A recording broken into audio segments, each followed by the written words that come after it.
que desenvolve uma parte mais empática da gente, ele faz um diferencial. Sim.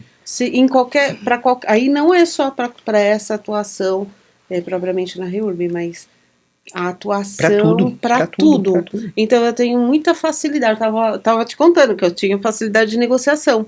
Desde que eu trabalhei nessa empresa, eu bati meta do primeiro desafio de fazer o que eu não sabia e de falar da Lei 911 sem conhecimento nenhum e falar para a pessoa que ela tinha uma oportunidade de arrumar a vida dela. Quer dizer, essa capacidade de negociação, de mostrar esse lado, fez com que eu fosse caminhando. Você já tá fosse gravando, diferente. Né? Porque assim, já tá gravando, porque, até isso daí é corte imprescindível. Mas nós já começamos o episódio sem começar. Porque assim, eu acho que é tão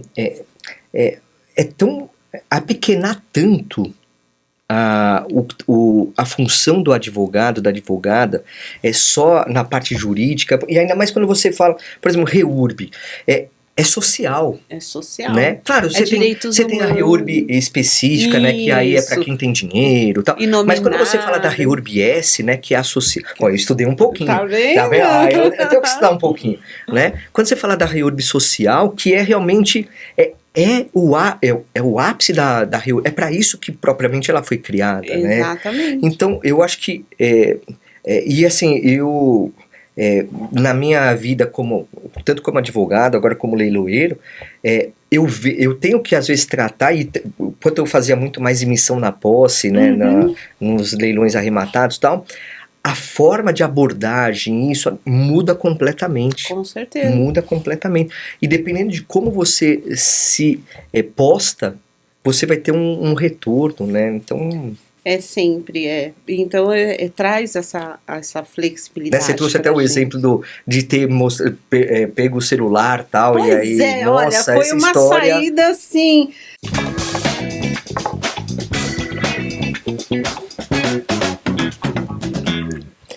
Olá, meu amigo, olá, minha amiga, estamos aqui em mais um seu, nosso Adnocast, o podcast da Adnotari, diretamente nos estúdios da Top Mídia, tomando um cafezinho aqui, e eu vou ter o prazer hoje, inenarrável, de entrevistar uma pessoa que, olha, eu não tinha conversado ainda, a gente já tinha se visto em eventos, tudo, lá na OAB Penha, mas... Conversar mesmo a gente não tinha. Não, essa é a real. Não, né? É verdade. Nós temos muitos amigos em comum, né? Dr. Edilton, lá presidente da OAB Penha de França, a Suelen, que fez esse intermédio aí para você estar aqui hoje. Mas vamos conversar. Aliás, o que a gente já conversou antes já valeria um podcast, né? Bom dia, boa tarde, boa noite. Tudo bem, doutora Leila? Bom dia, boa tarde, boa noite. Tudo ótimo, Jorge, é um prazer, você é uma pessoa incrível, eu já tive a oportunidade de assistir as suas palestras e é muito bom estar aqui compartilhando com quem às vezes a gente admira de longe, né, mas estreitar esse conhecimento e falar de coisas às vezes diferentes do nosso universo é muito bom. Verdade, obrigado pelos elogios. E ó, antes da gente começar esse bate-papo, eu faço aquele convite para você. Você ainda não é associado, não é associada ainda da Adnotari, não. Peraí. Tá pensando o quê? Abre uma outra aba aí no seu computador, digita www.adnotari.org.br e faça já a sua associação. Ó, o valor é ínfimo perto dos benefícios que a Adnotari traz. Aliás, vamos ter um curso de alienação fiduciária com o grande Mauro Antônio Rocha. O Maurão, ele vai trazer um curso muito interessante e quem é associado da Adnotari tem desconto incrível nesse curso. Fora os núcleos temáticos, o grupão de WhatsApp, é pergunta, resposta, todo mundo se ajudando. É uma verdadeira família. Então vem você também para a Adnotari também. Então entra lá em www.adnotari.org.br e faça já a sua associação. Além disso, você está vendo esse episódio aqui? Você já viu os outros? Sim, este é o episódio número 89, olha só, hein? 89, tem 88 episódios lá para você ver, rever, assistir em qualquer momento, que tem temas interessantes muito para sua advocacia. E eu vou dizer para você que não é só para sua advocacia, não, é para você como pessoa, para você também ser uma pessoa melhor e reflexamente um profissional também muito melhor. E lembre-se, siga também a gente lá no Instagram da Adnotari, @Adnotari. Toda terça-feira, 8h30 da manhã, tem o Papo Acadêmico com o nosso presida Marcos Vinícius Kikunaga, é isso aí. Bom, eu estou aqui diretamente dos estúdios da Top Media, meu amigo Rodrigo Capobianco nas picapes aí, obrigado meu amigo pela ajuda de sempre. E olha, eu vou ler o currículo da professora aqui, da doutora Leila Ribeiro Uzum. Mas assim, é um currículo que é disruptivo porque, de uma certa forma, é aleatório, vamos chamar assim, né? Porque são caminhos diversos e que você acabou caindo no direito, e eu vou querer saber essa história toda, claro, né? Mas olha só, advogada, especialista em direito processual, isso, também é pesquisadora em direito ambiental, olha, e aí ela está indo para um caminho bem específico, mas aí ela muda, vai para especialização em direito do trabalho também, né? Também especialização em arbitragem e mediação. Aí vai para o direito tributário. Depois, especialização em direito tributário. Aí ela está agora como mestranda em direito ambiental. Isso aí. Aí tem livros, temas controvertidos do direito, e ela escreveu um capítulo que realmente eu até vou querer saber um pouquinho mais, maldição do lixo eletrônico. Exatamente. Né? Mas só que aí vem a parte que é diferenciada, né? É psicanalista. Olha só, pessoal, psicanalista. Cadê? Eu até me perdi aqui. Psicanalista formada em 2000, CEO no escritório Ribeiro Uzum Advocacia, também CEO na Regula Eco, conselheira participativa titular, conselheira do CADES, o Conselho de Desenvolvimento Sustentável, diretora tesoureira da subseção da OAB Penha de França, e também está como presidente da Comissão do Meio Ambiente da OAB Penha de França.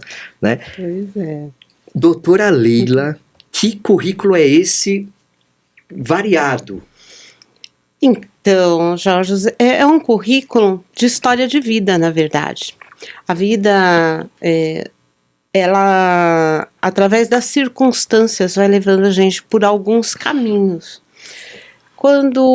Antes de fazer direito, eu fiz psicologia, não cheguei a atuar, não tirei a carteira, porque eu tinha a intenção de fazer outras atuações que o Conselho de Psicologia não admite.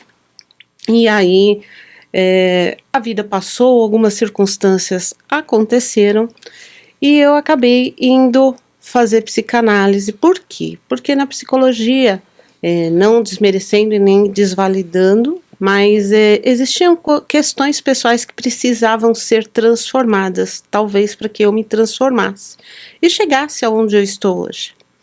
Eu sempre digo que o empoderável direciona o nosso caminho. E é isso mesmo. Então você vê uma diversidade de conhecimentos.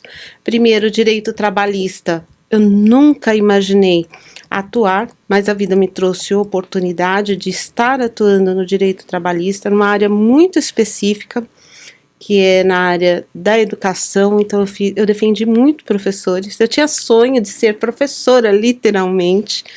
E depois de 5 anos defendendo o direito dos professores, ajustando direitos que foram suprimidos, eu acabei ajudando muitos professores a recuperarem seus direitos que foram ali suprimidos, e cheguei num caminho que era um chamado do coração.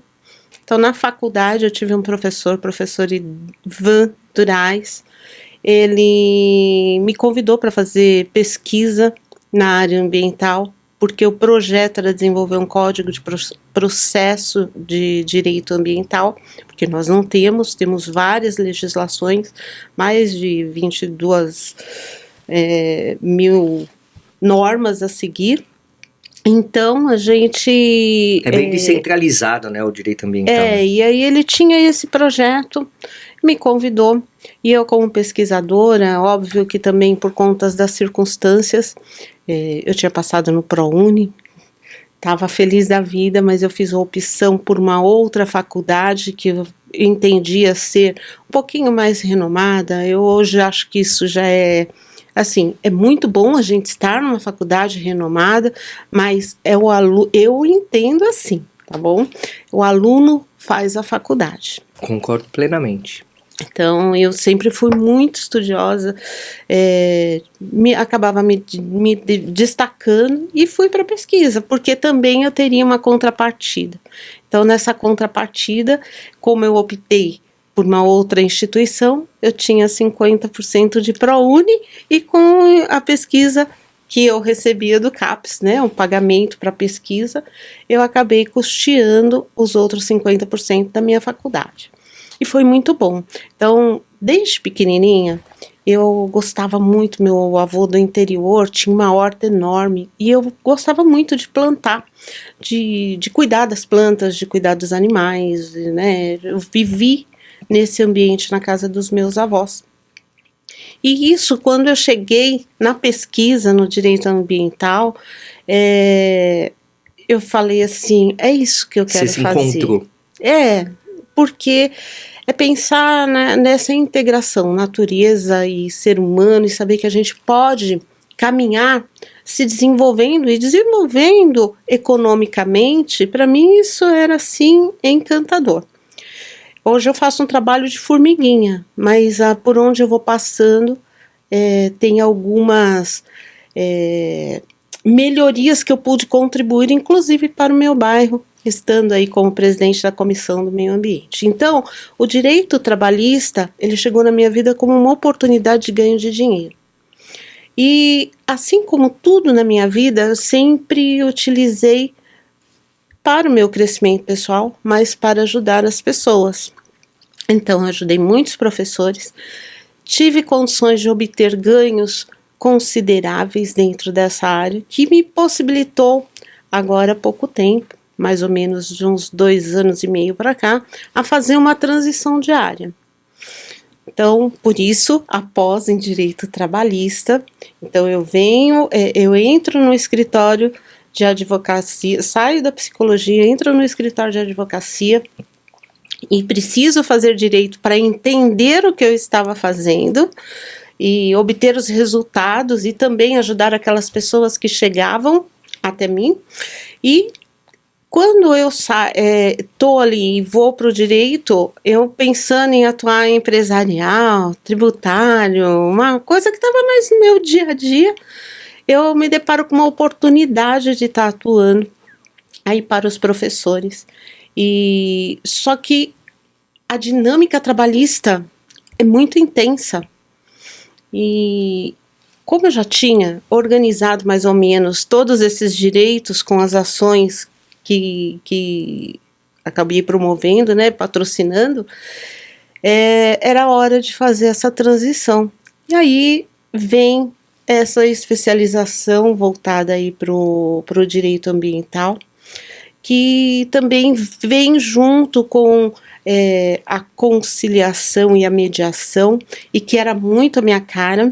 Na faculdade eu fiz o meu TCC, ele estava totalmente voltado para mediação e arbitragem, e aí eu faço esse casamento com a psicanálise, que era realmente entender por que a mediação e a arbitragem não deu certo no nosso país. Na verdade é uma questão de costume, é uma questão paternalista, mas era entender porque eu não tenho uma personalidade belicosa. Eu tenho, óbvio, se tiver que me colocar e me posicionar, eu vou estar me colocando, me posicionando para atingir o objetivo do meu cliente. Mas eu sou mais daquela de conciliar e de trazer a paz, né? E o direito ambiental, ele é isso. É você trazer essa prática da cultura de paz para a nossa sociedade. Então essas coisas foram se costurando, embora diversas, elas foram se costurando. E me transformou assim numa advogada, que eu sempre falo, uma advogada um pouco diferenciada, não tenho muitos formalismos, eu sei que a nossa profissão exige, foi uma dificuldade, e aí eu estava falando para você que eu tive dificuldade, porque enquanto psicanalista que liberta, que traz essa liberdade de posicionamento, de colocação, eu também estaria dentro do direito, me colocando dentro de uma caixinha onde eu teria que me vestir, falar assim, falar assado, e sabe, me incomodava ter essa questão da altividade, né, ser altiva em relação ao meu cliente, porque eu achava que não era isso. Então, eu acabei desenvolvendo essa advocacia totalmente diferenciada, porque ela é voltada para o social, para o desenvolvimento social, está muito ligada à regularização. Aí, hoje, retornando só um pouquinho, no direito ambiental, eu encontro essa intersecção com o direito imobiliário. Então, eu não tenho especialização em direito imobiliário. É óbvio que a gente estuda um pouco para saber e para entender a dinâmica do imobiliário, mas eu encontro essa intersecção do direito ambiental com o imobiliário na regularização fundiária. E uma possibilidade de obter os mesmos ganhos que eu tive na trabalhista, fazendo aquilo que eu realmente sinto como um propósito de vida, né, que é auxiliar aquelas pessoas a encontrarem qualidade de vida, que é melhorar o urbanismo de alguns bairros, de comunidades, de trazer uma melhoria para o nosso planeta, de mitigar os impactos climáticos que estão terríveis, né? Pouco tempo eu fui fazer uma viagem de navio, quase que eu não fui, porque eu falei assim, meu Deus, e se der aquelas tempestades, eu no meio do mar, então assim, nessa obrigação de não só para mim, mas para o próximo, né? E aí o direito, ele se encaixou perfeitamente. E aí você fala assim, mas e o tributário, que tem a ver com isso? Bom, dentro do direito ambiental nós temos algumas áreas de trabalho muito interessantes e que as pessoas não conhecem, por exemplo, o ESG, que é o Environmental Social Governance, né, o ambiental, social e a governança. E aí, nesses 3 pilares, é possível você desenvolver vários trabalhos, seja desde você estar dentro de uma empresa, levando para ela uma outra visão de atuação e de ganho de capital, muito mais ligado à preservação do nosso planeta e também essa preocupação social de contribuir com quem realmente precisa.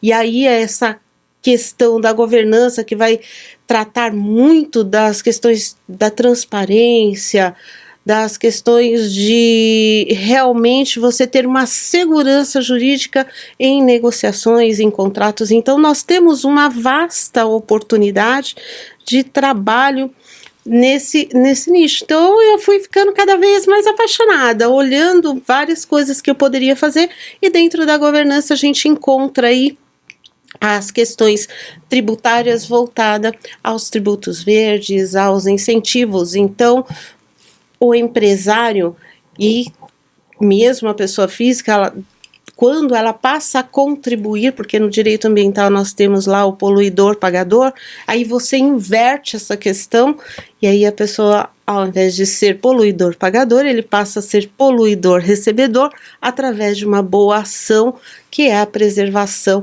E isso, assim, ó, tô falando uma linguagem para que as pessoas entendam, que se a gente vai pôr o técnico, talvez a pessoa não tenha essa compreensão. Sabe, Leila, eu acho que a tua experiência, a tua trajetória e as experiências que você foi acumulando ao longo desses anos, em várias áreas, né, você trouxe para mim vários insights que são importantes, e fora até da tecnicidade do direito, que eu acho que até é importante a gente explorar um pouco mais. Primeiro que você tem uma aplicação humanizada do direito, que é diferente. Você falou que você não é bélica, né? Uma das frases que você trouxe, porque a faculdade, ela ensina e ela traz muito a questão do contencioso e da situação de uma parte contra a outra, e aí tem que buscar, claro, defesa dos interesses, e muitas vezes precisa realmente, chega nessa situação de que o contencioso só ele resolve, porque tem que ter um juiz lá pacificando a sociedade, dando aquela sentença, objeto de recurso, óbvio, tal, mas é o poder jurisdicional próprio do Estado de pacificar os conflitos, né? Só que o direito, ele não é só isso, muito embora seja muito mais ensinado sobre essa forma. E os cursos que a gente observa, graduação e até mesmo, não todos, mas uma grande parte das especializações, elas também são voltadas para a judicialização. Nos últimos anos, a gente tem uma tendência muito maior da descentralização. Da desjudicialização dos conflitos, de levar para mediação, para arbitragem, dentro, claro, você levantou aspectos importantes da falta de cultura, que é muito mais até mesmo da formação do profissional que atua em não levar um tipo de solução diferenciada para um conflito, né, não buscar esse caminho que é muito mais diferenciado, porque você precisa entender, e eu acho que o fato de você ter feito psicologia, depois ter feito a psicanálise, você tem realmente um campo de estudo da pessoa, da interpretação da pessoa, que a gente brinca que todo advogado, toda advogada tem um quê de psicólogo, né? Tem um quê de entender a pessoa e falar, buscar soluções que às vezes a pessoa não consegue enxergar porque ela tem um olhar, né? E quem vê de fora consegue ter outras visões. Mas você trouxe uma frase que eu até anotei aqui, e eu vou anotando algumas coisas aqui porque são interessantes e depois eu vou repercutir bastante, mas eu queria... Você trouxe a seguinte frase que eu vou ler aqui, vou até abrir aspas aqui. O empoderável direciona o nosso caminho. Essa frase para mim me marcou bastante, né? Porque quando você fala em empoderamento, muitas vezes até se desvirtua o sentido, como se fosse uma guerra, isso, aquilo em vários aspectos, tal.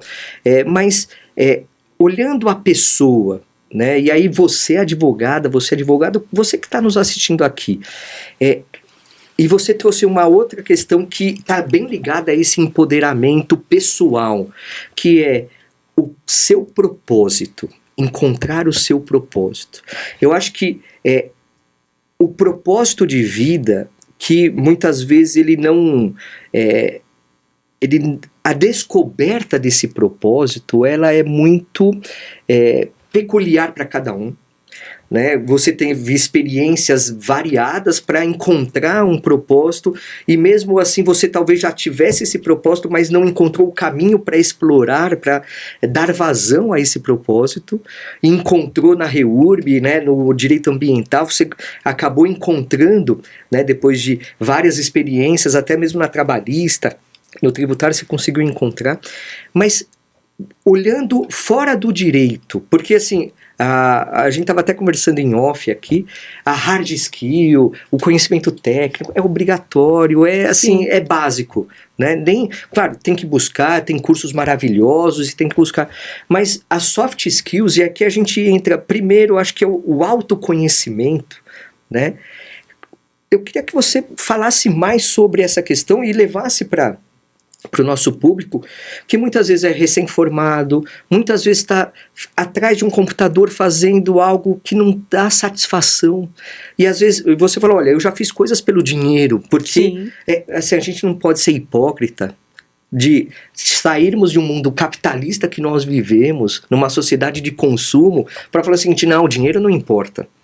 Tá? Quem fala isso é porque já tem dinheiro para não se preocupar com conquistar dinheiro, né? Porque infelizmente a gente precisa pagar conta, precisa isso, mas tem gente que não tem a satisfação porque sabe que o seu propósito de vida não é aquele, às vezes não encontrou o seu propósito, mas não sabe como sair também de lá. E eu acho que um caminho que você viu na prática é a experimentação, como eu também tive na minha vida, a experimentação é importante, mas eu queria que você buscasse explorar mais, aprofundar mais essa questão, descer mais sobre esse ponto, desse empoderamento, desse caminho, desse propósito de vida, esse despertar. E como que isso é possível de ser desenvolvido? Olha, inicialmente eu teria que olhar para minha história de vida pessoal para poder dizer para você que todos os desafios que eu vivi na vida, começando com a separação dos meus pais e a sensação de estar sozinha, fez com que eu sempre tentasse lutar para sobreviver. Só que esse caminho trouxe os traumas e esses traumas deixaram marcas. Então, em um momento da minha vida, estar fazendo psicologia era estar resolvendo um problema que não chegou a ser resolvido. E aí eu vou para a psicanálise, que vai tratar a causa de tudo aquilo que me impedia de crescer. E que me mostrou o quanto era maravilhoso ajudar as pessoas a encontrarem os seus caminhos.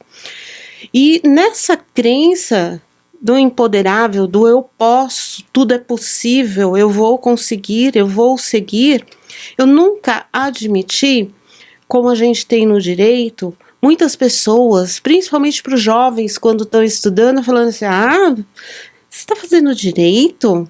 Imagina, a profissão está saturada. Você não vai ganhar dinheiro. Isso aí não vai dar em nada. E aí tudo depende do que você escolhe. Eu sempre falo para os meus filhos. A nossa vida, ela é feita de escolhas e consequências. E não adianta querermos terceirizar a responsabilidade. É sempre nós. Mas para que eu pudesse entender isso, eu precisei me autoconhecer. Autoconhecer para me tornar uma melhor mãe, porque a separação dos meus pais deixou cicatrizes profundas na minha personalidade, na minha forma de agir, que eu precisava resolver. Então, essa ansiedade, essa angústia que eu carregava no peito, ela precisava ser solucionada, porque eu queria ser uma excelente mãe. E graças a Deus eu consegui ser. Formei 2 cidadãos maravilhosos, 2 pessoas incríveis que eu tenho certeza que o dia que eu não estiver eles vão saber caminhar. Então isso me traz uma satisfação profunda. Mas o propósito era esse, servir. Eu não vim aqui só para mim.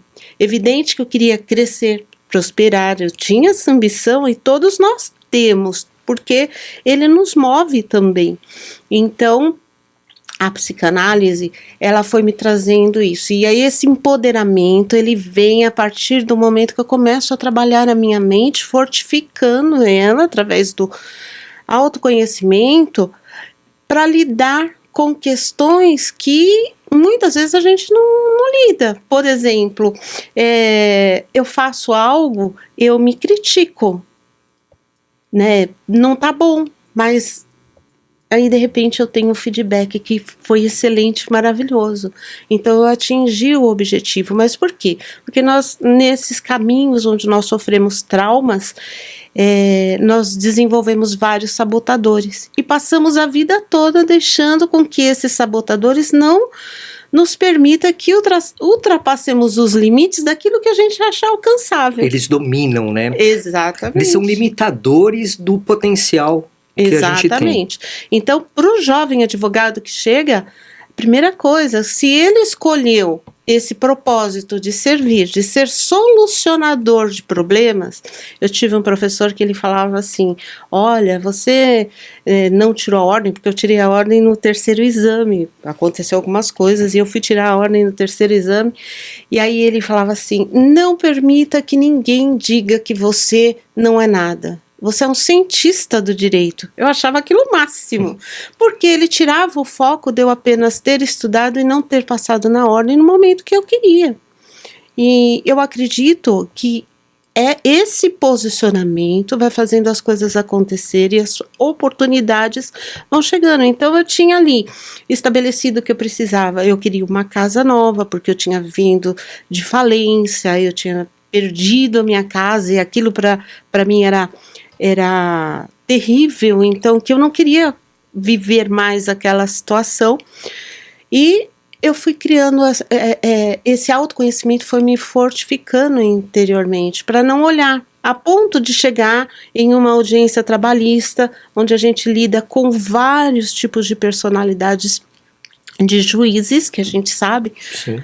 né, que um juiz pode acabar com a carreira daquele profissional que está chegando no mercado, se ele não souber lidar com as suas emoções, se ele não souber entender o que está acontecendo naquele momento. E aí você vai criar... A dinâmica é muito cruel, né? Exatamente. E aí você vai... Eu, Leila, desenvolvi uma espécie de mecanismo de defesa. Então, estar sentada numa mesa com o juiz, o interesse ali era do meu cliente, não importava o que o juiz, mas isso também não me colocou numa situação de eu bater de frente com o juiz, de eu faltar respeito com o colega. Então foi me posicionando para entregar para o cliente aquilo que ele queria. Então essa fortificação dentro do autoconhecimento, ela é necessária. E se eu pudesse dar um conselho para todo mundo, vá fazer análise, sabe? É o maior investimento que você faz na sua vida, porque você se descobre. Você descobre realmente o que você quer fazer e qual é o seu propósito. Porque a partir do momento que você sabe o que você quer fazer, que o que você entrega tem uma utilidade não pessoal, mas num coletivo, você vai se tornar o melhor naquilo que você faz. Sim. E vai ter o reconhecimento, né? E você trouxe duas palavras que são, acho que a gente tem que destacar, que é autoconhecimento e autorresponsabilidade. Exatamente. Né? O autoconhecimento te permite entender os seus limites e entender os seus potenciais. Sim. E explorar os potenciais e romper os limites, né? Fazer com que você tenha realmente um caminho de evolução. Eu acho que isso é importante. E aqui você vê que vai reverberar na advocacia com certeza. Sim. Porque você consegue, a partir do momento que você consegue se olhar, né? Se enxergar, você consegue modificar não só você, mas o seu ambiente também. Né? Isso eu acho que é muito importante. E você falou, terapia é muito importante. Tá com a terapia em dia, né? Como falam, né? Nem sempre a gente tá, mas quando a gente entra nesse caminho de autoconhecimento, é um caminho sem volta. Então, sim, tudo na sua vida vai virar uma questão de você olhar o que você escolheu e o que está acontecendo. Mas você sabia, Leila, que hoje eu tô morando em Atibaia, né? E o meu escritório é aqui no Tatuapé, e eu vou, não todo dia, mas quase umas 3 vezes na semana, dependendo da semana, todos os dias, tal. Eu venho e volto para Atibaia, 1h10, mais ou menos. E eu desenvolvi o que eu vou fazer nesse caminho, né? Você pode fazer um monte de coisa. Sim. Desde ficar ouvindo música, a ficar ouvindo rádio notícias, e eu me propus isso daí já tem um pouco mais de um ano, eu me propus a buscar um aprimoramento pessoal. Eu tô ouvindo muito podcast nas viagens, assim, podcast de filósofos, de pensadores, e fazer isso me leva a reflexões, e às vezes várias vezes eu pauso ou acabou o episódio, eu fico no silêncio, vindo, pensando e tal. Eu acho que falta muito isso para todos. Sim. Né? Porque a vida é tão agitada e o celular hoje em dia, as redes sociais, isso, a gente não consegue desligar tal. Esse tempo para a pessoa mesmo é muito importante também para gerar esse empoderamento que você fala, né, de direcionar o seu caminho, ter essa autorresponsabilidade, ter esse autoconhecimento, né? Exatamente. Na verdade, quando você para se olhar, né, quando você para ouvir, é muito importante. Na nossa profissão, nós temos que ser bons ouvintes. A escutativa, né? Exatamente, porque quando a gente abre os ouvidos, a gente consegue escutar aquilo que a pessoa não está escutando. E de repente você consegue direcionar e trazer a solução para um problema que ela acha insolúvel, em qualquer área, desde o cível até o próprio criminal. É o Capobianco que o diga aí no submundo, eu brinco que é o submundo do crime, né? É uma área que eu não atuo, por dificuldades mesmo, eu acho lindo, maravilhoso, tem uma demanda, mas nunca quis, não por não me sentir capaz, porque se eu sentar eu sei que eu vou estudar e vou dar conta, mas porque é uma área que realmente nunca me apeteceu. Justamente porque o meu propósito é ajudar as pessoas a construir um novo caminho. Então, nesse novo caminho, as pessoas, através daquilo que eu já tenho de conhecimento, eu posso ajudar, mesmo que não fazendo terapia, como advogada, porque eu acabo ajudando muitos clientes a encontrarem quantas mulheres já me procuraram, eu vou me separar. Tá bom, não decorrente de violência doméstica, mas, eu vou me separar, tá bom, mas você tem certeza? Não é só uma crise? Porque eu entendo que muitas vezes, fui vítima de uma separação, muitas vezes é um momento, e eu vejo isso nos meus pais, que hoje estão ali, eu cuido dos dois, um pouco, né, muito menos do meu pai, que ele é mais independente, apesar da idade, mas da minha mãe, que hoje tem um problema de saúde, mas mesmo assim, os dois estão juntos, coisa que na juventude eles não podiam nem se olhar. Então eu faço, olha, vamos refletir primeiro, o que está acontecendo, então você vai fazendo esse caminho, aí quando a pessoa realmente entendeu, não, eu não gosto mais, porque às vezes é só um problema que precisa ser solucionado, e aí se ela realmente entendeu e insiste na separação, principalmente para a mulher, que é mais difícil, quando ela deixa a vida profissional dela para cuidar dos filhos, e aí ela tem que retomar, fala, então você vai retomar a sua vida. Então a primeira coisa, eu valorizo muito o conhecimento e o estudo. Primeira coisa, vai estudar, vai fazer alguma coisa para você poder ter o que vender no mercado de trabalho. Sim. Então, eu acabo sendo essa ponte de direcionamento para uma vida melhor. E tem ramos do direito que isso é mais potencializado, né? Então você trouxe o exemplo dentro do direito da família, das famílias, né? Divórcio, separação, guarda, tem vários temas que são muito mais humanos do que técnicos. Exatamente. Né? E aí o profissional do direito tem que ter essa sensibilidade de não só ver, fazer uma petição inicial de divórcio litigioso é simples, buscar um divórcio consensual via extrajudicial é simples, quer dizer, a tecnicidade é cartesiana, vamos chamar assim, porque é aplicar uma fórmula, separação de o patrimônio, de acordo com o regime de bens, você vai ter uma divisão, isso, aquilo, tal, dentro, claro, das especificidades, mas quando você trata do humano, é diferenciado. E eu acho que nesse caminho, Leila, você conseguiu encontrar na REURB essa junção do seu propósito de vida, que é ajudar as pessoas, fazer com que elas tenham construções na vida, desenvolvimentos, melhorias, com a parte técnica, né?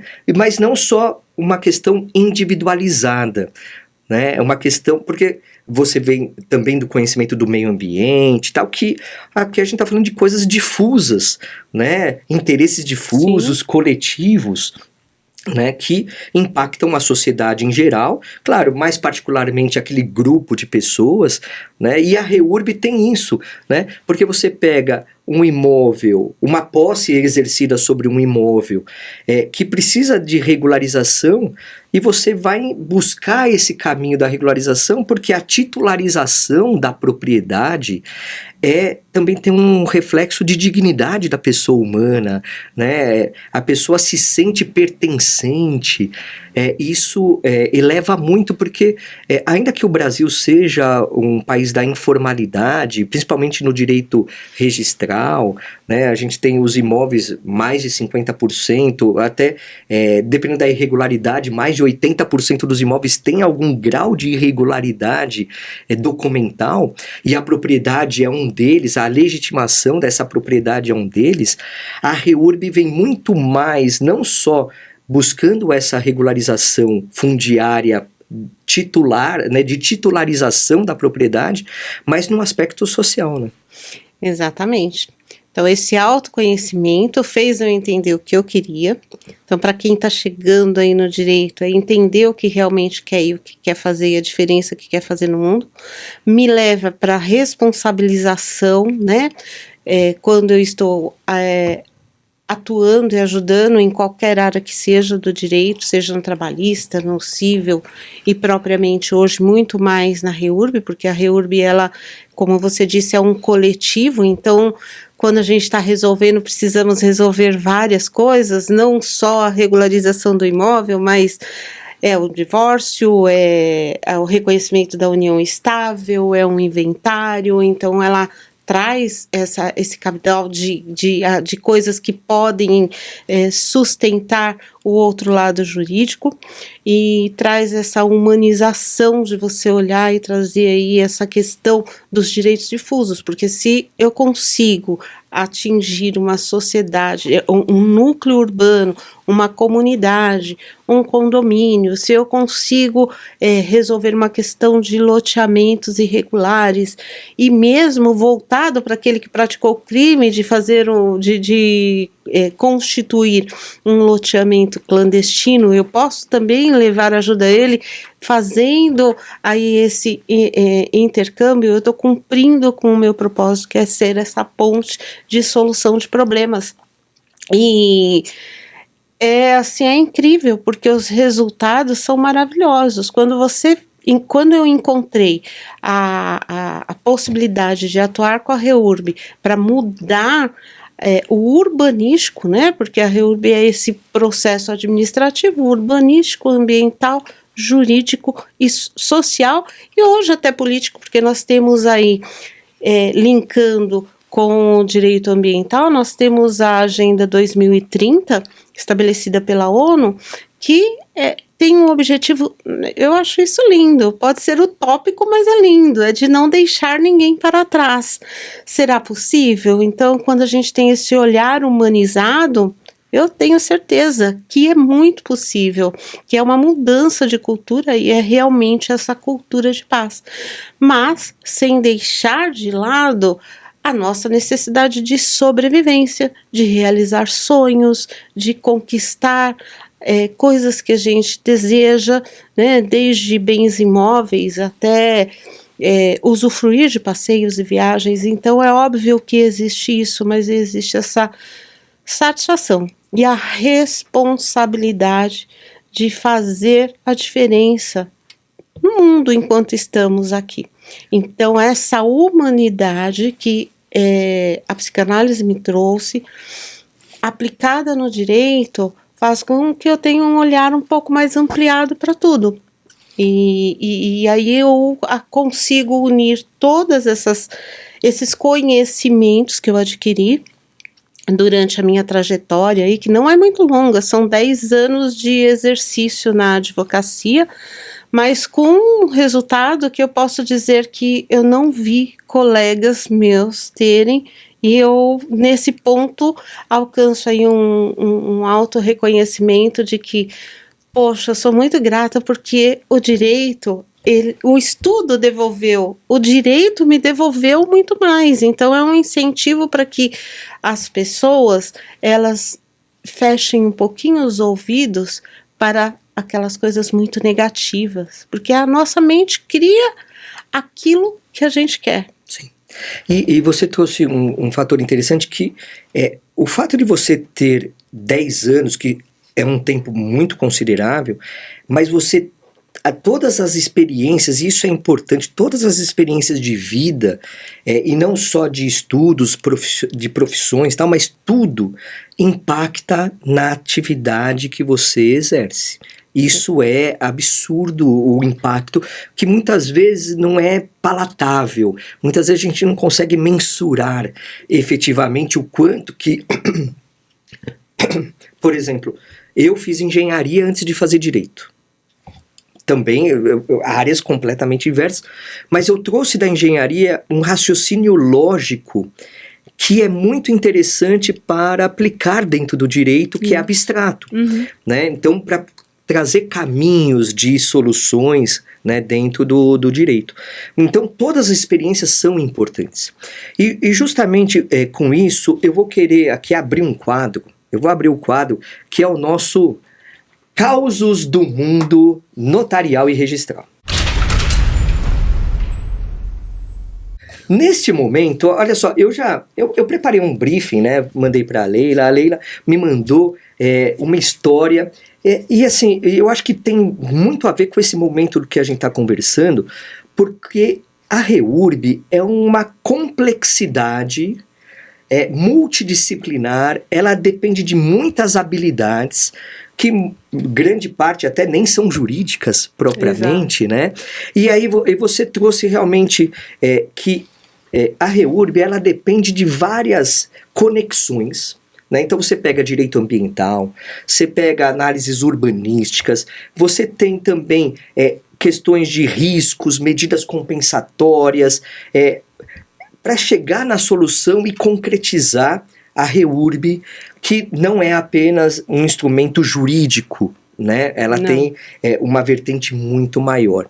E nesse caso que você trouxe, é interessante, e eu quero que você traga a situação, porque quando a gente fala da REURB-S, né, da REURB social, que são de pessoas de baixa renda, pessoas que realmente muitas vezes estão em áreas invadidas, áreas de APP, áreas que... inicialmente, do ponto de vista jurídico, não caberia uma regularização, e a gente sabe que os problemas sociais que decorrem desse tipo de situação, principalmente nessas camadas de mais baixa renda, também influenciam até a forma com que vai ser desenvolvida a REURB. E você trouxe um caso interessante, que você estava buscando a análise de campo e o quanto é importante o advogado, a advogada que mexe com REURB, não ficar apenas atrás de um computador, lá analisando documentos, jurisprudência. Isso é imprescindível, você ter o conhecimento, entender o direito, saber como colocar no papel, desenvolver, mas a análise de campo é importante. Então eu queria que você trouxesse essa experiência aí da análise de campo que você teve nessa REURB que você foi promover. Então, como você disse, né, a REURB, ela é multidisciplinar, ela depende, às vezes, muito mais, e inicialmente um diagnóstico preciso anterior à própria instauração do processo administrativo, porque esse processo administrativo é feito na prefeitura, até porque o prefeito é a pessoa competente para certificar ali aquela regularização, né? A gente observa por quê? Porque a REURB, ela traz o princípio da elasticidade, que ela quebra todas as exigências legais, seja do plano diretor, seja da lei de loteamentos, seja da lei de propriedade. Então, ela vai quebrar várias exigências, porque nós já temos aquela comunidade encravada naquele local. O que você vai fazer? Você vai arrancar todo mundo de lá para desenhar uma outra cidade? É aquele princípio da primazia da realidade, né? Exatamente. Ou seja, está posto, está errado. Exatamente. Não deveria, mas alguém deixou por omissão. E tá lá, foi constituído, né? Exatamente. Então, só para contextualizar, então, nesse princípio da elasticidade, ainda tem algumas coisas que a gente não pode fazer, porque nós vamos encontrar dificuldades lá no cartório, no registro. Então, esse diagnóstico bem feito antes de levar o projeto de regularização para o município é importante. E ele exige o quê? Um trabalho de campo. E aí tô eu lá, fui chamada, porque chegou um caso, como sou conselheira participativa, chegou um caso lá no conselho, num período de chuvas extremas, com alagamentos e pessoas que moravam em uma área de risco, né, com desabamentos de casas, inclusive, para ver o que a gente poderia fazer. Por quê? Porque o município, a partir do momento que a REURB-S, ele tem que fazer infraestrutura. Então, o interesse era regularizar, mas trazer infraestrutura para aquele local que não existe. Mas, gente, é uma comunidade. E aí eu vou lá na comunidade, chamada pelas moças, né, de uma ONG que tinha no local, para que eu falei, olha, vamos ver o que a gente consegue. Então eu fui lá. As casas, tinha algumas casas construídas em cima de um córrego, outras estavam no morro, passível de desabamento, como aconteceu. Então eu preciso ver para ver se realmente a gente pode instaurar ali a REURB, mas eu tenho que ver em que condições está. Então tô eu lá, e aí eu falo com essa moça, ela fala assim, eu falei, posso dar uma olhada, né? Pode, mas ela não falou para mim, não, você não pode. Toma cuidado. Você tem que ver. Não, pode ir aí, doutora, pode olhar tudo, tá bom, tô eu indo lá, e aí eu lá filmando e tirando foto, de repente lá vem um mocinho todo esbaforido, Tia, não pode, o que é isso? Aí eu falei, o que é isso, o que, menino? Eu falei, não pode o quê?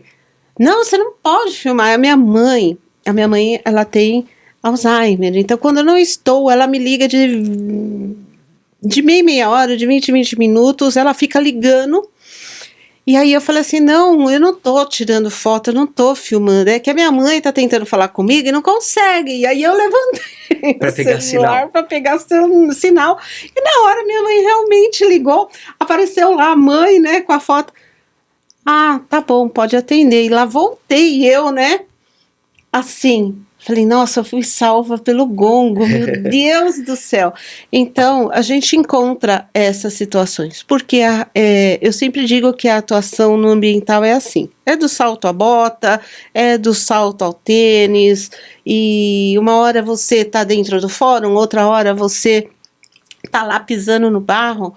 E é legal porque quando você realmente consegue instaurar essa REURB, você traz transformação urbanística para aquele local, aproveitando a forma como ele está ali, já posto, já colocado, sem mexer com as pessoas, porque nós temos um déficit de moradia enorme. Sim. No nosso país, e os governos não encontram soluções. Então, aquela pessoa que já criou os laços e já está soluções. Lá, e aí então a gente se torna esse instrumento. Então, esse foi um caso, infelizmente o local não...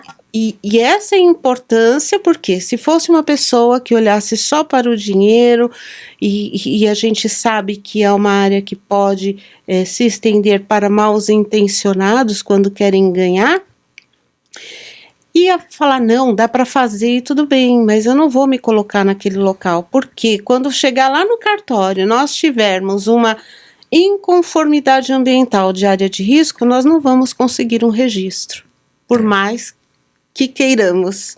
Isso daí a gente vai abordar daqui a pouquinho. Ó, esse foi o nosso quadro Causos do Mundo Notarial e Registral. Maravilha. Olha, Leila, você vê a complexidade que é essa realidade mesmo de implementação da REURB, né?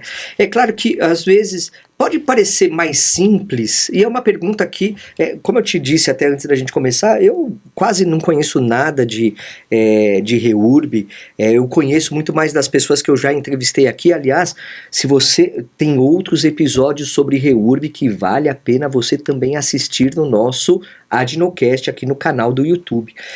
E quando a gente pensa na REURB, parece que a REURB que é a REURB específica, que é aquela que as pessoas têm condições de arcar com a contratação de peritos, engenheiros, toda a gama de serviços que vão ser necessários para levantar o projeto da REURB e aí sim levar a sua aprovação e registro, parece que é uma situação mais simplificada, ou não?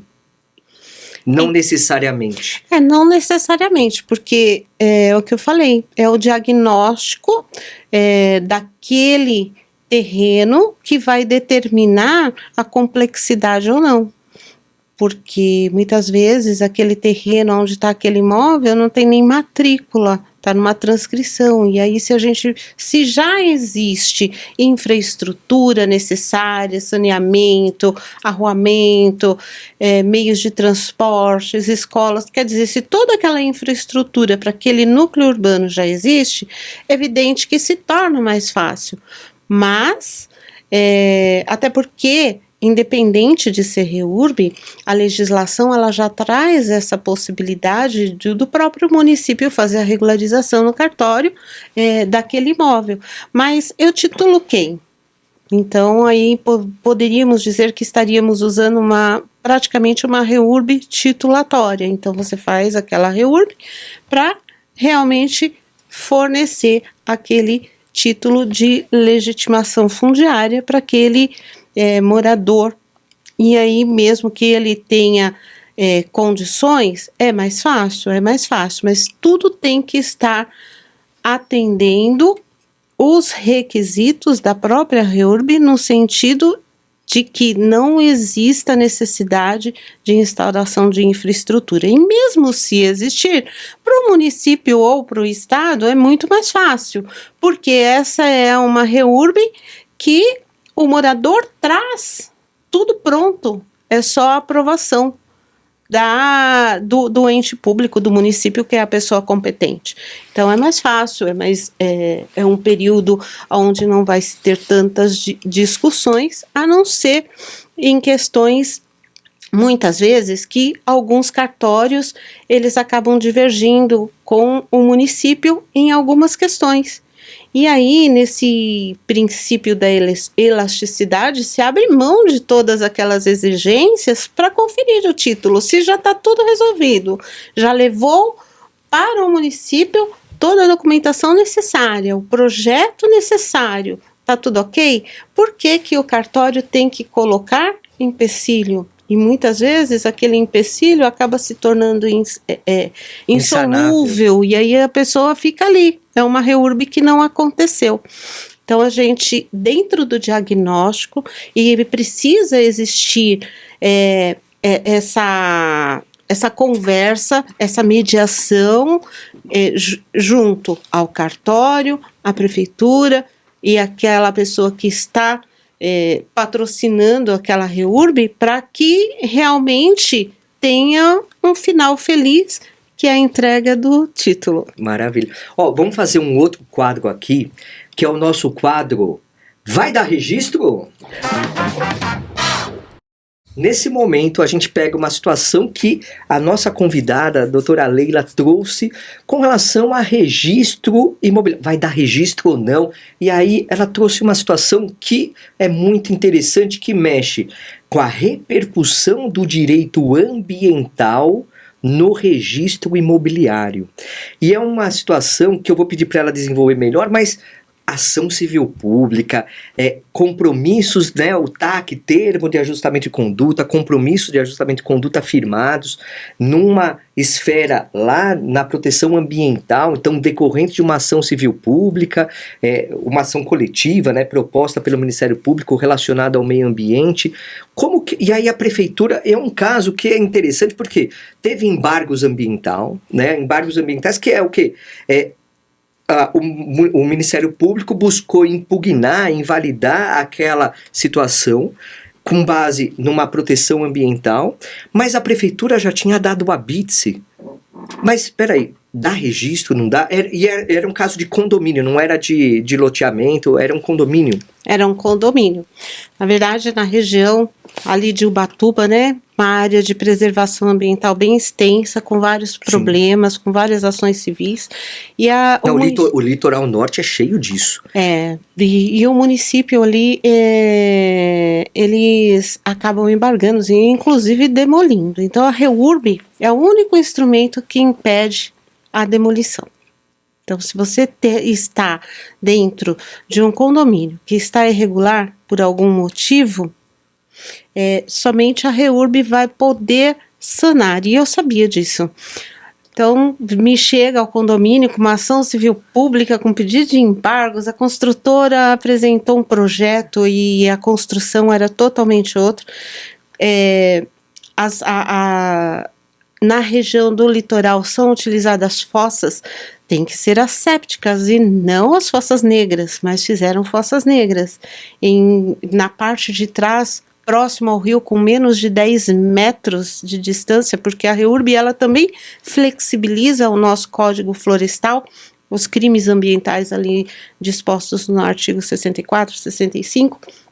Então, quando eu comecei a analisar, e aí eu fui fazer um diagnóstico com engenheiro ambiental, com topógrafo, com geógrafo, com aquelas pessoas que iam me dar o suporte técnico, e aí a gente se depara dentro das nossas pesquisas, quando vamos lá na prefeitura, eu falo assim, aí a gente olha, não, tem a BITSE, mas como tem a BITSE, se o projeto está totalmente em desacordo com o executado. Totalmente em desacordo. E aí ia ter que. E vamos fazer o que agora? Vamos regularizar. Mas para regularizar, nós teríamos que trazer as fossas de onde estava para um outro local que ia impactar totalmente o condomínio. E, enfim, esse processo caminhou. Tem as questões de responsabilidades que estão relacionadas à construtora, mas eles assinaram um TAC de acordo para fazer o quê? A instauração de fossas sépticas. O que são fossas sépticas? Elas são aquelas fossas que ela tem um estágio, então ela vai ter o decantador, o evaporador, e aí até que ela é uma espécie de filtro com plantações de plantas próximas que fazem essa filtragem e devolvem para a terra a água descontaminada em até 99% dela. Então, e fora que ali eles não poderiam mexer, porque era uma área de vegetação nativa. E aí, essa área, essa APP, ela faz parte do condomínio ou não faz parte? Então, a gente começa a levantar questionamentos que foram possíveis a gente sanar somente após a regularização dessas fossas. Então regularizou as fossas, atendeu o que determina a legislação, assumiu, fez os TACs de compromisso, de compensação. Então o próprio local onde tinha autuação de desmatamento, hoje ele pode se tornar uma via de renda para aquele condomínio em termos de vendas de carbono.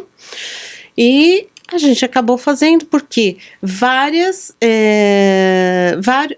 a maioria já estava registrado. Vai cancelar tudo? Não. Então, a prefeitura, ela entra dentro do processo de REURB para regularizar aqueles 15 imóveis que não tinham a sua regularização.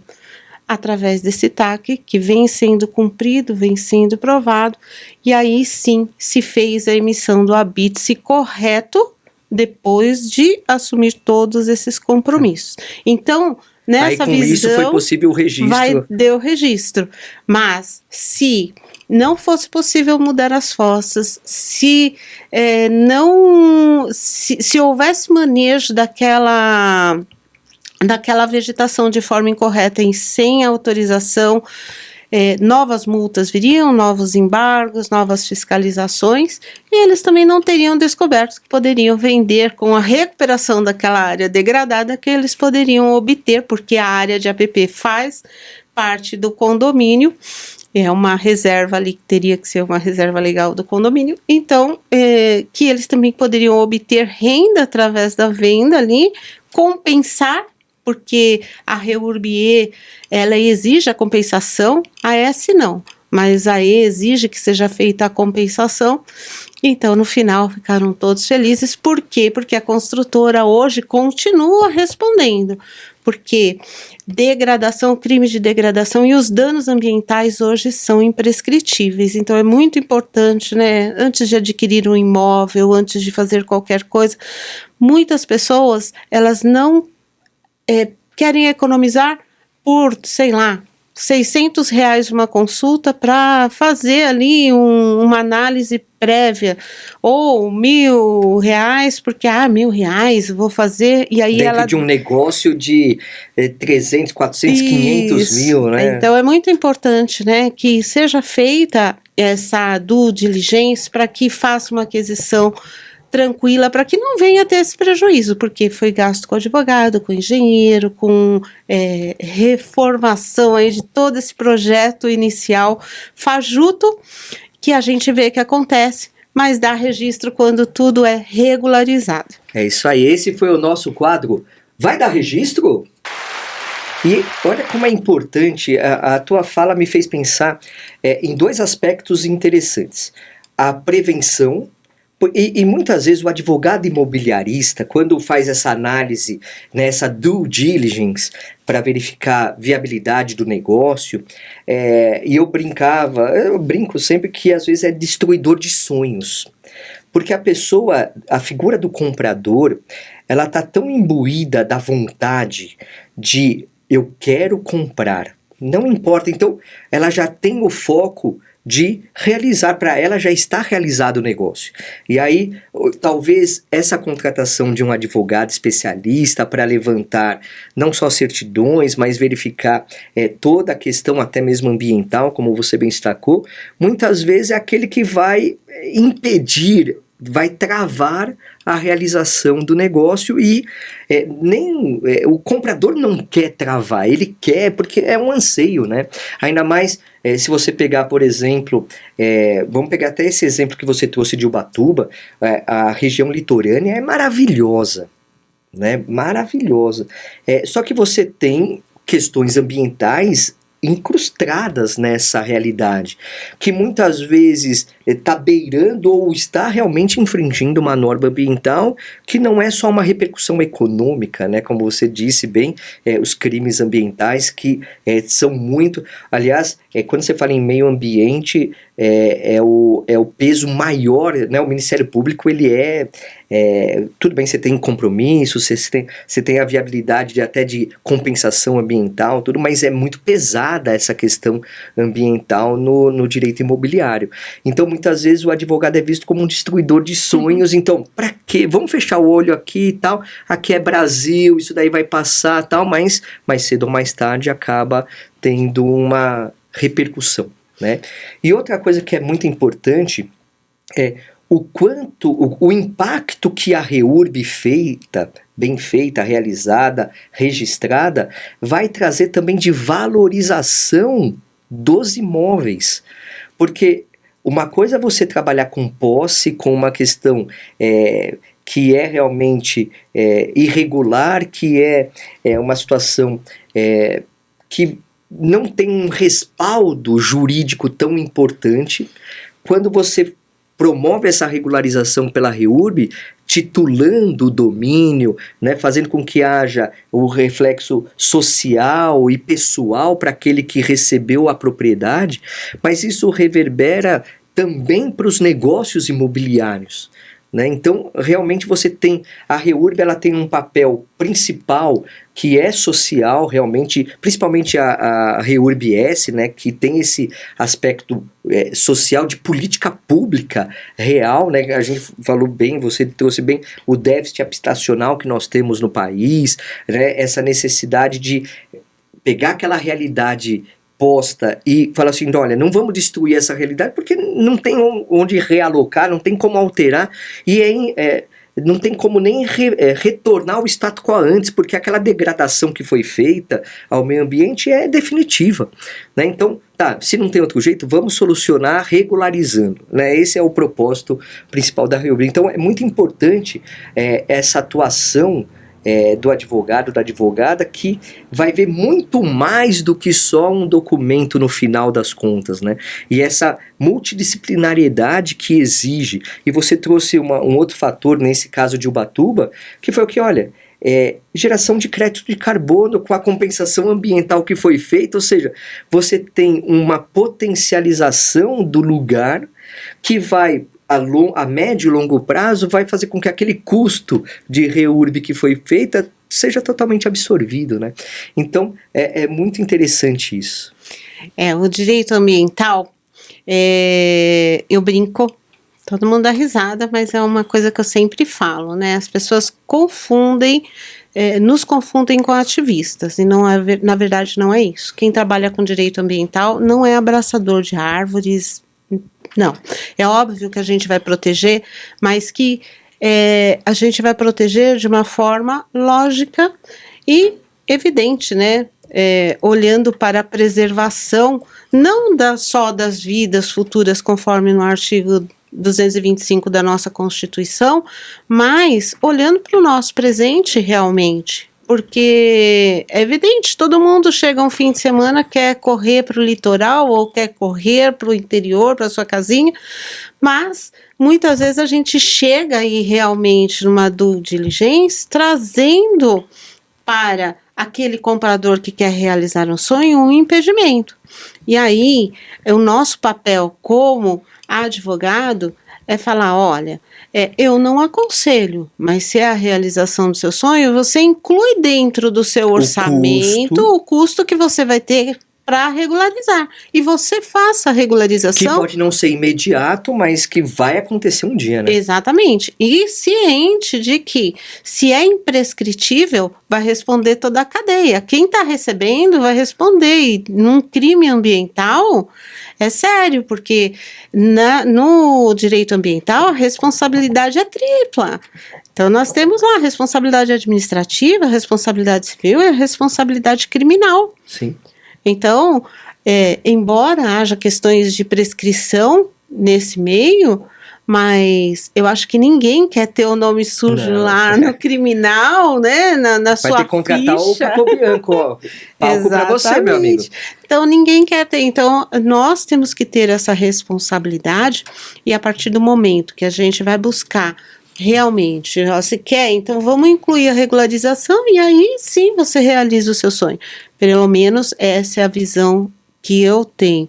E aí, quando nós titulamos através da REURB e que nós trazemos essa regularização, nós trazemos a valorização daquele imóvel para o mercado imobiliário em até 50% do valor do imóvel, que vai aumentar o capital tanto do município quanto do cliente. Me diz qual é a aplicação que você ganha 50% em cima do valor aplicado. Olha, posso falar? Leilões, olha lá, fica a dica. Ela levantou, Capobianco, ela levantou a bola aqui. Leilões. Mas olha só, mesmo nos leilões, e eu até ia trazer isso, porque uma vez eu estava prestando mentoria para uma advogada, e ela trouxe um interesse de um cliente dela num leilão de um imóvel no interior, e ela falou assim, olha, não sei, já é o 4º leilão que estão fazendo e não vende, tal. Aí eu dei uma olhada, estava nessa mentoria, eu falei assim para ela, você percebeu a questão ambiental aqui que impacta? Não percebi, não sei o que tal. Então aprofunda essa questão ambiental, porque justamente esse reflexo ambiental que vai gerar uma maior ou menor potencialidade de uso do próprio imóvel é um fator diferencial. Né? Até você citou do caso de Ubatuba, eu fui nomeado recentemente para fazer um leilão de um imóvel num loteamento em Ubatuba, que está realmente no pé da serra, né? E aí entrei em contato com a administradora da associação, tudo, ela falou, olha, aqui realmente se conseguir o alvará é para usar 40% do imóvel, mas olha, esse imóvel aqui ele tá perto do rio, isso, né, tal. Mas assim, lá é incrível, eu já fiz leilão lá, assim, tem fonte de água, aí eles fizeram o quê? Piscinas naturais com a água que desce da montanha, né, da serra, tal. Olha, é incrível, mas tem que tomar um cuidado gigantesco. E quem arremata também absorve todos os reflexos ambientais daquele imóvel. Né? Então, Exatamente. é importante, eu peguei o gancho aqui porque o meio ambiente também, o direito ambiental é importante, esse impacto é importante em qualquer tipo de negociação imobiliária. Mas olha só, Leila, a gente está chegando no fim do nosso episódio, né? A gente precisa fazer aquela sonora de né? Mas olha só, eu não vou deixar ela escapar, Capobianco. Jamais, né? Jamais. Porque aqui a gente não fala isso antes, mas você já deve ter visto episódios aqui que eu trago no final. A gente conheceu você bastante porque eu acho que foi importante dar um foco inicial na tua diversidade de conhecimento, não só no direito, mas na psicanálise, e o quanto isso impacta não só em você como pessoa, mas no seu reflexo profissional, também na sua atuação profissional. Mas agora a gente vai fazer um quadro que chama Adnoesc. Nesse momento aqui, eu vou pegar a pessoa da nossa entrevistada, a doutora Leila, fazer com que ela abra o seu coração, traga para nós realmente o que mais interno tem dela, porque eu acho que é importante a gente conhecer também a pessoa, porque, olha só, a gente vê todas as pessoas que estão vindo aqui, e eu tenho uma felicidade muito grande de poder ter participado da maioria dos episódios, todos têm entregáveis que vão além do direito.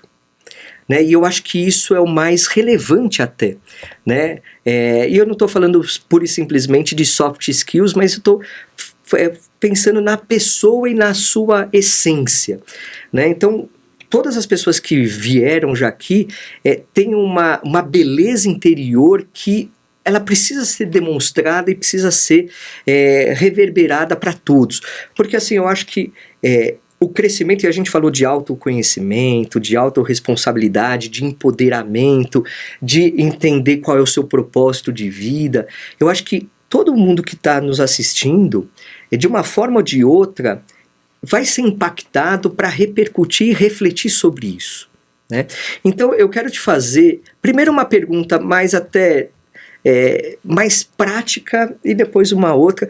Então assim, ó, se você voltasse agora com a tua experiência lá para os bancos acadêmicos, e assim, eu não vou nem falar do direito, porque você acabou fazendo direito posteriormente, né, pelo que você nos trouxe, mas assim, quando você estava saindo do ensino médio, né, do ginásio, quando você estava falando assim, o que eu vou ser, né, qual é o meu propósito de vida, que conselho, o que você falaria para Leila, lá com 16, 17 anos de idade, sobre o que esperar da vida? Olha, ou o que buscar na vida? Se eu voltasse lá, acho que já lá naquela época, né, eu sempre valorizei muito a questão do estudo. Por me sentir mesmo sozinha e saber que existia algo superior a mim que me direcionava. Então essa confiança no bem e de que eu chegaria a algum lugar, só não tinha certeza ainda qual seria.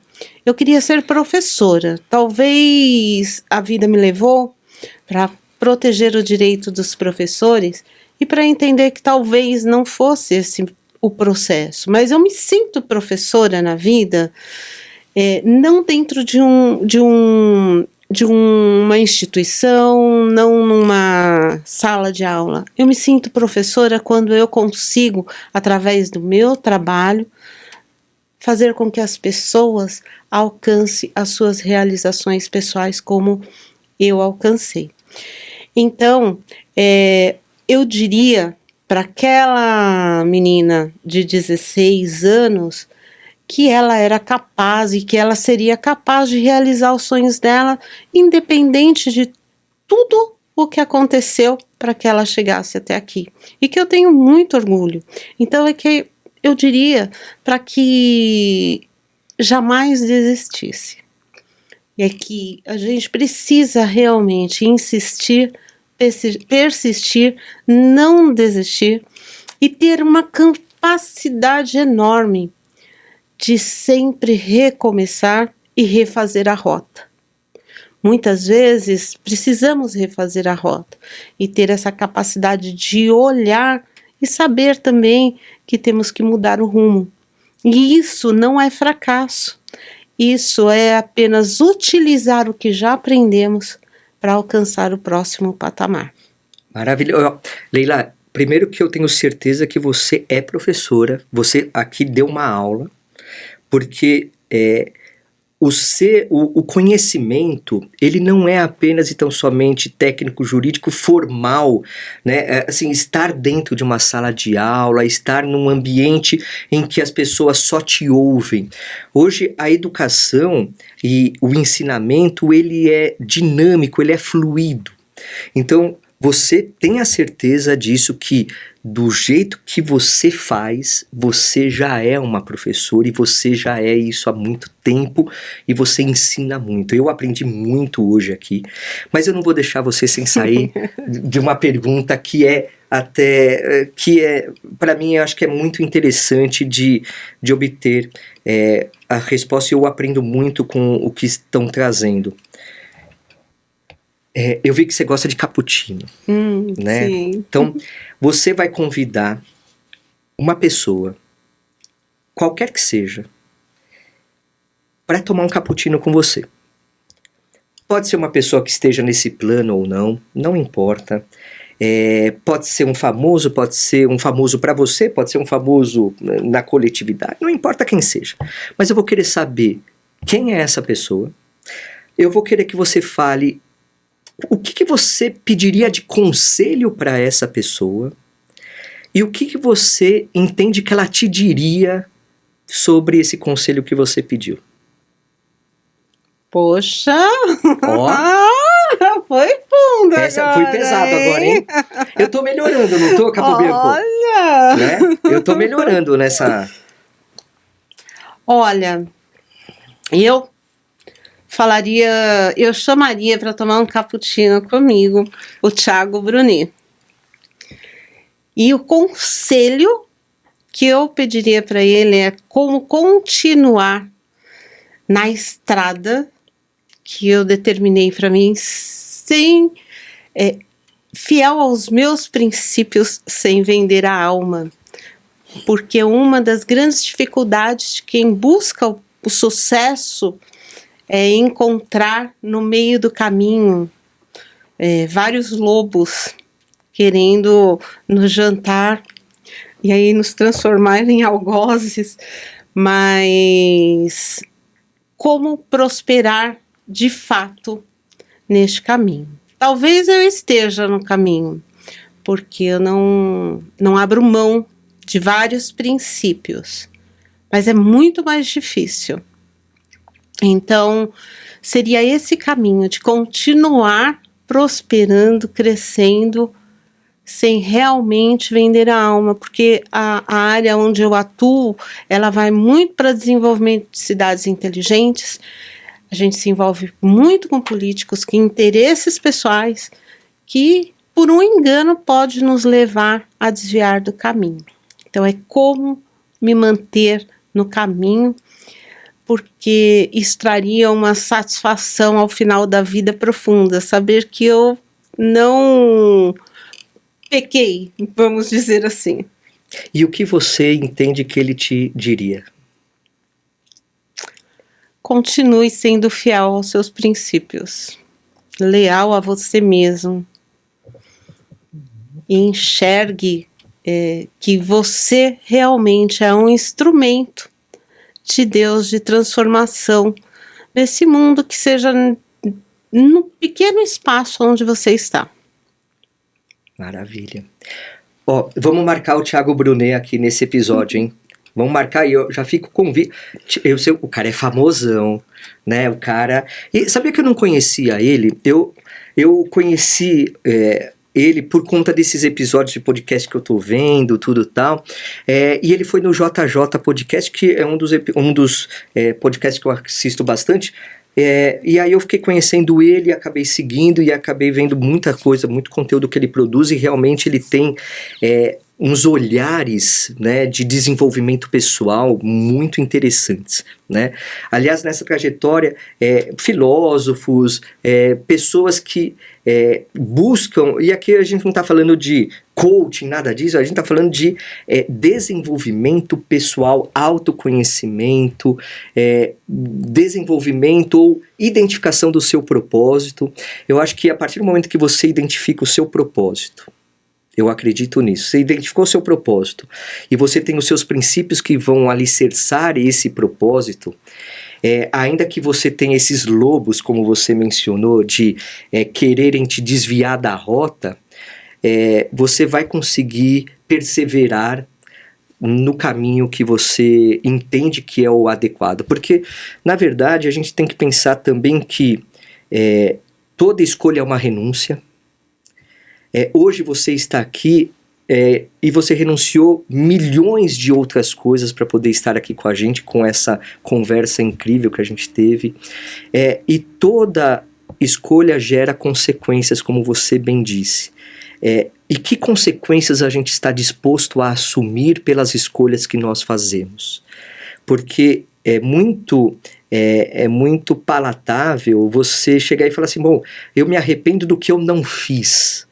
Mas você refletiu bastante sobre a escolha que fez você não fazer aquilo e ter seguido um caminho? Eu acho que isso é importante, que está dentro do que você traz, que é o empoderamento que vai direcionar o caminho, esse propósito de vida, autoconhecimento e autorresponsabilidade.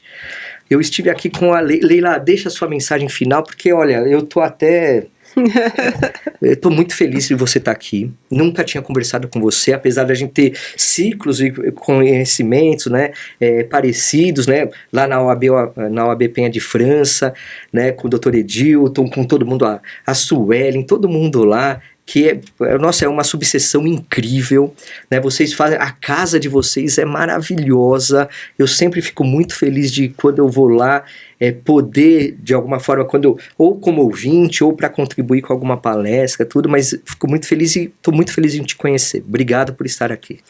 Jorge, eu que agradeço. Agradeço ter deixado alguma coisa. Desejo que essas palavras ou que essa nossa conversa deixe sementes no coração das pessoas, principalmente dos que estão chegando agora, que sejam sementes de esperança, de autovalorização, de fechar um pouco os ouvidos a tudo aquilo que a gente já tem de mais no mundo, que é críticas, e da própria autocrítica, de se enxergar realmente como um filho de Deus. Talvez na nossa profissão a gente não deva misturar muitas coisas, mas para mim é tudo misturado e só faz sentido a vida porque eu tenho um respeito muito grande, uma fé muito grande, e essa fé me impede, e é o freio necessário que eu tenho para não seguir caminhos que seriam mais fáceis para o sucesso, para o crescimento, e de fazer escolhas que realmente me dê orgulho de ser quem sou, e que mais tarde, no fim da minha vida, meus filhos, minhas gerações futuras possam ter esse orgulho da mulher que eu fui. E você pode ter certeza que o que você vem plantando ao longo dos anos, você já está colhendo e vai deixar uma frutificação eterna. Muito obrigado mesmo por estar aqui. Imagina, obrigada. É isso aí, meu amigo, minha amiga. Olha, é para você rever de novo, até com calma, para você refletir, repercutir isso internamente, porque o que a gente tratou aqui vai muito além do direito, vai muito além do juridiquês, vai muito além da hard skill que você precisa ter. É autoconhecimento, autorresponsabilidade, a busca do seu propósito de vida. E você já sabe o seu propósito, está buscando fazer as escolhas para, juntamente, alinhado aos seus princípios, ter esse propósito alcançado todos os dias? Então, vem aqui com a Adnotare, porque a gente também busca ajudar você nesse caminho, nessa caminhada. Então, entra lá em www.adnotare.org.br e faça já a sua associação. E também siga-nos no Instagram da Adnotare, @Adnotare. É isso aí, esse foi o nosso episódio do Adnocast. Bora lá, bora que dá. Abraço, até mais, tchau, tchau.